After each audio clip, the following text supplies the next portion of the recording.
So tandaan nyo, ang tao na nandun sa kalalagayang minimal gift or talent, pag binigyan po ng match, hindi po magagamit ang kanyang abilities kasi hindi niya kaya yun eh.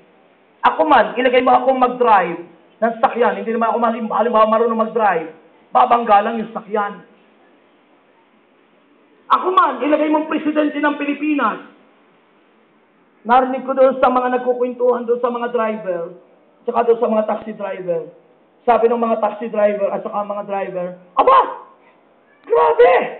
Pag naging presidente si Mike Velarde, grabe ang mangyayari. Dahil lahat tayo nakataas ang kamay, maging sa paglalakad. Sabi niya, grabe anya.